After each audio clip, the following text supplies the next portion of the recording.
Getting into the trades, just bought your first home, or maybe you're a DIYer looking to step up your tool game. Buying power tools can be overwhelming, but I'll break down the 10 essential tools you need to start whether you're on a budget or looking for pro-grade performance. Plus, I'll share some personal experiences on how these tools have saved me time and money.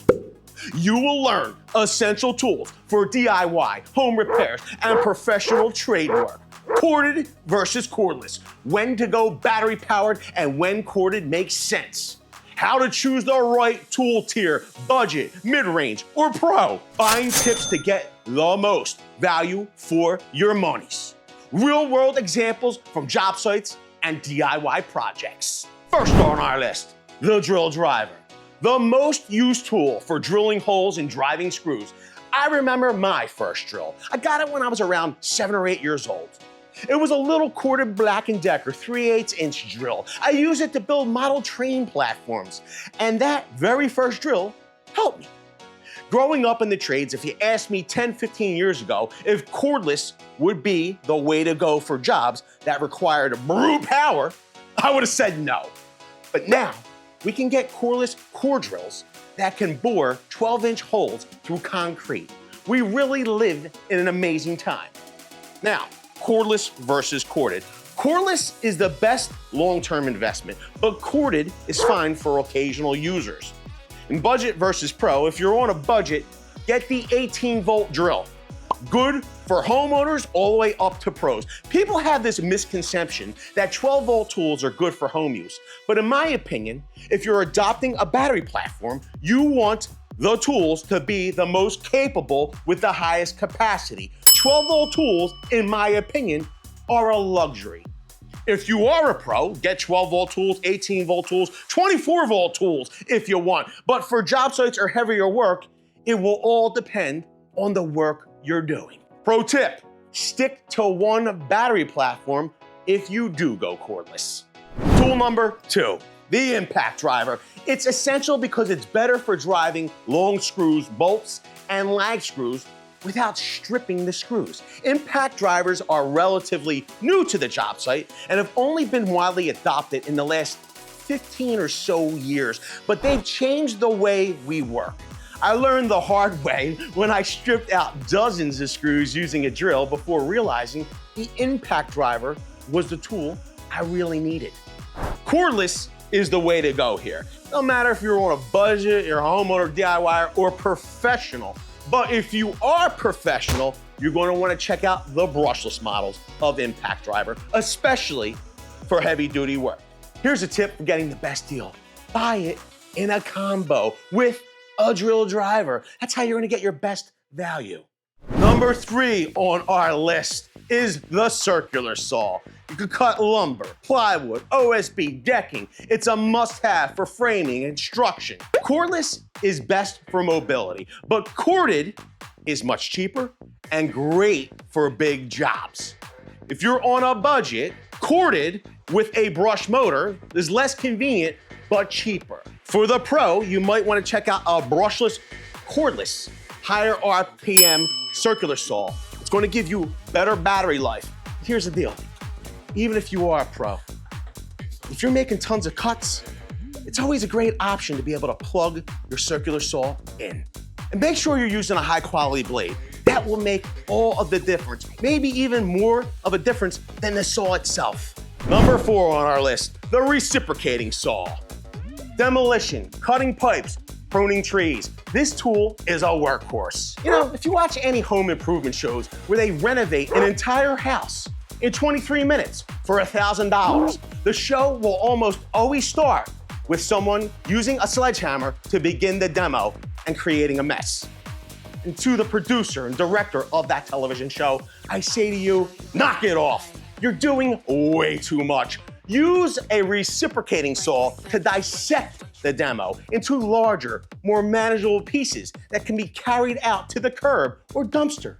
It'll make the job 10 times faster, albeit a lot less dramatic. Corded can be a smart buy here. Corded models can be stronger and cheaper. Cordless is convenient, but drains the battery fast. The best buying tip I could give you is don't skip on a good blade. They matter more than the saw itself. Tool number 5, the oscillating multi-tool. Cutting, sanding, scraping. This tool is perfect for tight spaces and even detail work. Cordless is a huge benefit here, but if you are on a budget, you could score a corded model that doesn't necessarily have toolless blade change. It might take you a little bit longer to get the job done, but it can still help you to get the job done. If you're a pro, you might want to look for a tool that has more power, an easier attachment with toolless blade change. Here's the deal. The oldest argument on the job site back in the day when laying a new floor used to be, is a Japanese pull saw or a jam saw the better tool to prep doorways? I'm pretty sure the oscillating multi-tool has put that argument to bed. This is one versatile tool. Need to cut a small opening in drywall to run wiring? My oscillating multi-tool can make the cleanest cut possible without damaging anything behind that wall. It's a true game changer. You know what else is a game changer? The merch over at vcg.store. You want to help out with the channel? Then head on over there. You can get hats, hoodies, t-shirts. Link will be in the description below. Tool number 6, the jigsaw. This tool is best for curved cuts, wood, plastic, metal. Corded is often cheaper and works great. Cordless is great for mobility. When it comes to jigsaws, this is my best piece of advice. Even if you were to buy a budget jigsaw, make sure that it uses toolless blade change, T-shank blades, and has a variable speed control. You need to cut out a sink opening in your countertop? A jigsaw will make it effortless. Next up on our list is highly undervalued and mostly understood. It's number 7. It's the angle grinder. Whether you're cutting metal, grinding welds, sharpening tools, even tile work, corded is a great option. Corded models are powerful and most times a lot cheaper. Cordless eats batteries very fast, but is good for mobility. And when it comes to grinders, cordless is one of those convenience tools, in my opinion. And here's a safety tip. Get good eye pro. This tool throws sparks and dust everywhere. Number 8 on our list is a brad nailer and air compressor. But this is the thing.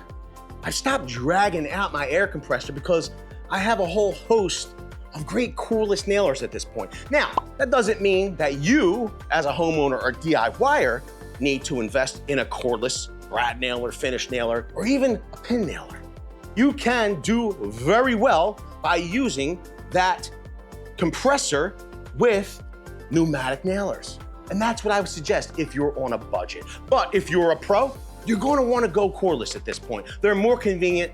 They're very powerful, shooting through the hardest of hardwoods. It's a game changer for cabinetry, trim work, and any DIY project as well. Cordless nailers are convenient, but they can be expensive.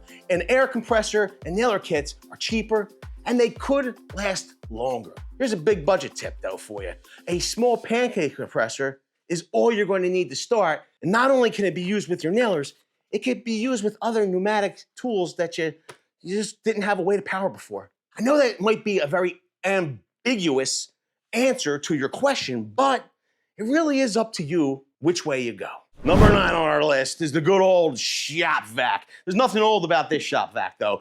It's essential for cleaning up the job site, sawdust, drywall dust, and water spills. And try sweeping up drywall dust. It'll be a nightmare. A good shop vac saves you tons of time. Corded versus cordless is always a huge argument. Here's the deal. Corded shop vacs are more powerful and cost-effective, while cordless models are more expensive and they have limited runtime, but they are way more convenient. Get a model with HEPA filters for drywall dust cleanup or a bag. A bag will be the biggest game changer for drywall dust cleanup and will save you a ton of money when it comes to filters. You're welcome. And number 10 on our list is a must-have, and it will allow you to see things on the job site in a new way. And why is that? It's because number 10 is good lighting. It's often overlooked, but it's crucial for working safely in dimly lit areas like basements, attics, or job sites at night. Now, time and time again, pros will argue the point. Cordless, corded, what's better? LED. There are less expensive halogen units. I'm going to, number 1, start with halogen versus LED. Stay away from halogen. They get extremely hot. You could get injured. They could start fires. Yes, they could be bright. Yes, they could be cheap. But is it worth it? Plus, you have to run an extension cord, which rolls me into number 2. I think it's a great idea to run lights on an extension cord, but I also like the idea of having the ability to go cordless for convenience. This unit here allows us to run on a battery, but if we wanted to, you can see there's an inlet for an extension cord. So this unit is corded and cordless, all rolled into one. Now, for those of you that are saying something like, yeah, but it's a tripod light, it's huge. I need something that's more portable. Not only is this unit a tripod light, but you could also take your battery off of the tripod mount and put it right onto this 3-panel LED and take it with you up into an attic, down into a crawl space. This thing is pretty much the creme de la creme to job site lights. Once again, if you're going to be buying a job site light, keep it on the same battery platform that you're already running. Batteries are very expensive. You're gonna need all the batteries you can get, but you also don't want to be spreading that battery budget across different platforms. So keep all of your battery tools as much as possible on the same battery platform. Here's another tip. Let's just say you didn't want to invest in some outlier tools, so to speak. The cordless variant of that tool, let's just say you needed a PEX tool, or let's just say you needed a track saw, and you didn't want to make the investment on your main battery platform in the cordless tool on that platform, you could always go and buy a corded variant, even from a different manufacturer, if it was a better tool. This way, you're keeping costs down for yourself. When you can, stick to one battery platform. And if you're picking a battery platform as a homeowner or DIYer, try to choose a battery platform that will allow you to get the most out of that battery platform. Say, maybe the batteries not only will run your power tools, but do they have USB connectivity to maybe run smart devices or smartphones or even a laptop? This way, you're getting more from your investment over time. The other thing is that you'll be making sure that you're getting that maintenance charge those lithium-ion batteries require because you're using those batteries more frequently. Let us know down in the comments section below, what tool do you think is the most important first purchase?